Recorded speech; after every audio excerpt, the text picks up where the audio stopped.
voltando ao vídeo, né, gente, aqui nós temos um outro texto, que é Amor por Anexes. Espero que vocês tenham pesquisado o que significa anexes, né? E antes da leitura do texto, eu sempre recomendo que vocês leiam esses bloquinhos que tem ao lado do livro, né? Que é muito importante para você entender também até alguma coisa do texto, quando um texto é muito complicado de se entender, certo? No caso esse aqui, né? Ele é um texto difícil de entender, por quê? Porque um personagem só fala por provérbios, né? Ele não tem uma frase dele, é tudo provérbio. Então esse texto, Amor por Anexo, vou ler, viu, gente? É uma comédia de costumes escrita por Arthur Azevedo, que conta a história de Isaías, um senhor que tenta conquistar uma interesseira jovem e bela viúva. Tudo seria normal se não fosse a peculiaridade de Isaías falar o tempo todo por meio de anexos, isto é, ditados populares. Arthur Azevedo tinha grande competência e vocação para as comédias, o melhor caminho para a dramaturgia nacional. Gostava de escrever textos que reproduzissem o cotidiano das pessoas comuns, textos que divertissem e, ao mesmo tempo, fossem sensíveis aos espectadores. O texto que você vai ler agora trabalha com humor os interesses no amor, trazendo um original trabalho com a linguagem e saberes coletivos dos ditados populares. Então, qual seria o objetivo desse texto? Né? Trazer para a gente alguns ditados populares que a gente usa muito, ainda hoje as pessoas usam, e são ditados muito antigos, né? Provérbios. Então, anexos são isso, são ditados populares, são provérbios, né?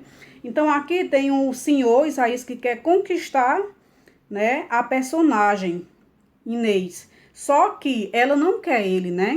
Ela quer outra pessoa, provavelmente um cara, né, rico, provavelmente, certo, gente? Então, não vou ler o texto porque vocês já leram, mas é basicamente isso, né? O texto é feito através de provérbio. Por exemplo, aqui tem quem quer, vai, quem não quer, manda, né? Então, assim, é um ditado que as pessoas usam muito, né? Porque quem tá afim, né, de, por exemplo, comprar alguma coisa ou ter algo difícil, né, para conseguir, fica mandando as pessoas, né?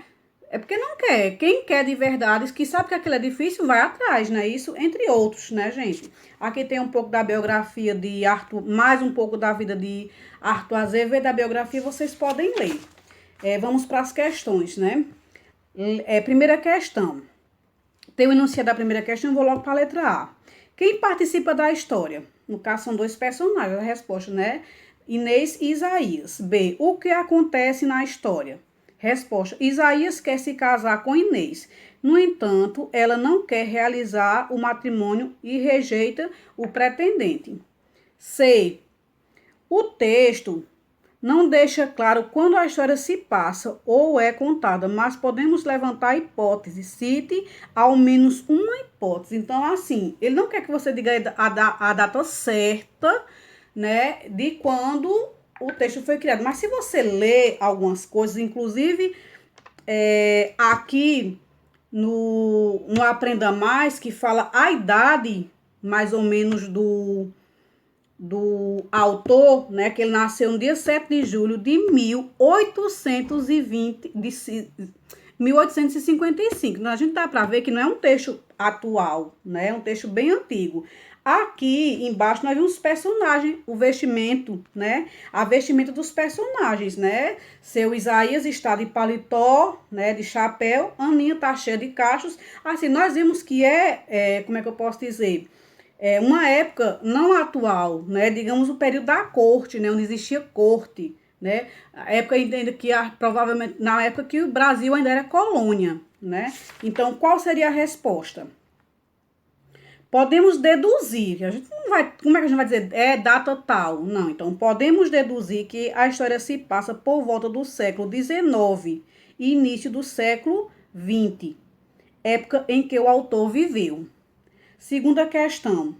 Sabemos que anexos são provérbios que, em muitos casos, são aplicados em situações práticas do dia a dia. Sobre as características dos provérbios, analise. Então, vamos fazer aquela questãozinha, né? Se o item for verdade, coloca V. Se for falso, coloca F. Para depois, quando você for contar, você não se atrapalhar e acabar errando uma questão que você sabia. Item 1. Os provérbios, em geral, são frases curtas? Sim, né, gente? Então, está correto. Então, o item 1 está correto. O item 2. Os provérbios são difíceis de memorizar? Não, né? Qualquer pessoa memoriza. Memoriza que nem percebe. E 3, normalmente os provérbios são constituídos por duas partes? Sim, né? Sempre tem. Por exemplo, água mole e pedra dura. Primeira parte, tanto bate até que fura. Segunda parte, então eles sempre são, né, assim, de duas partes. E lógico que tem uma explicação, né? Tem um significado de cada provérbio, né? Então, o item 3 está correto. O item 4, os provérbios são conhecidos e utilizados por poucas pessoas? Não, né, gente? A gente sabe que, assim, é uma coisa que está na boca do povo. Qualquer pessoa, às vezes, fala um ditado. Então, não é conhecido por muitas pessoas e é muito antigo também. Item 4 está errado. Os provérbios usam linguagem complicada? Não, linguagem simples. Então, qual é a alternativa correta? Letra A. Terceira questão. As rubricas são escritas em letras diferentes ou entre parênteses. Isso aí a gente já sabe, né? Como vimos, elas advertem os atores sobre como os personagens precisam falar e como devem se movimentar. No texto lido, há sinalizações de rubricas. Identifique no texto uma rubrica que sinaliza um sentimento que o autor precisa representar. Então, assim, gente, é uma resposta pessoal, né? Assim, a primeira não é pessoal, porque é sim, né? Agora, a segunda você vai tirar, pode ser outra, né? Então, não precisa estar de acordo com a minha, como eu falei, em momento nenhum, na verdade, e muito menos essa daqui. Então, de mau humor, né?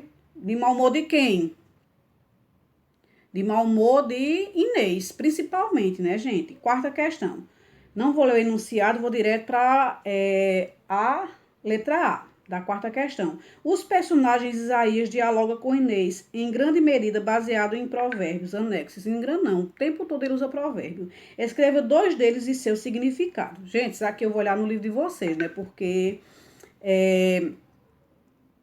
tem vários provérbios, mas eu vou dizer 2 aqui. Quem trabalha, Deus ajuda, né? É um provérbio. Quem trabalha, Deus ajuda. Então, significa o quê? O trabalho árduo ajuda o trabalhador a conquistar bênçãos divinas. Esse é o significado. Outra, quem desdenha quer comprar. O que é desdenhar? Fazer pouco caso, sabe?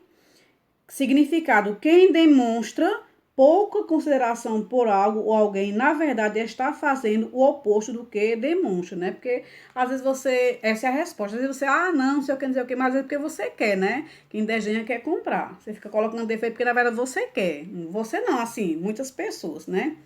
Continuando, letra B. Os provérbios podem ser decorados e transmitidos facilmente por causa do seu formato simples, curto e direto.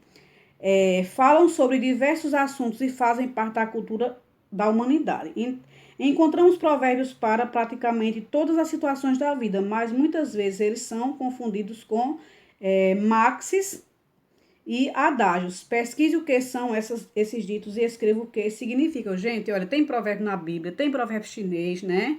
E temos provérbio popular. Então, existem muitos tipos de provérbio. Resposta.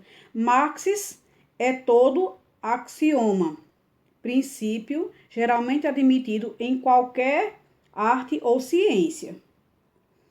Já os adágios são um tipo de provérbio popular com uma personagem, com uma mensagem de teor moral, né? Sempre quer dar um exemplo de moral, não é isso, gente? Qualquer dúvida, vocês me perguntam no PV em relação a essa questão, né? Quinta questão. A quinta questão, gente, é uma questão que vocês podem, é um pouco longa, né, de ler, mas já assim, vocês fariam basicamente assim, né? Nós temos aí embaixo, né, na página 81, um link, né? E vocês entrariam nesse link no YouTube, né, certo? Para ver alguns provérbios modernos, né? E vocês poderiam tá fazendo uma ilustração de conclusão, fazer uma conclusão, né? Aqui segue uma lista de provérbios modernos e análises prováveis, semelhantes dos ditos populares já conhecidos. Verifique as possíveis mudanças de significado. Então, aqui você vai entrar no link, nesse link aqui, ver alguns provérbios, não é YouTube, desculpa. E vão, digamos, estudar, né? Ver o que foi que mudou, né? Porque você sabe, como é uma linguagem oral, aí é que muda mesmo, né? A língua portuguesa muda, que é escrita, né? As regras mudam. Imagine algo popular, né? Que é passar de boca a boca, certo, gente? Então, vou encerrar essa parte, né? E depois eu continuo com a próxima. Até já, gente.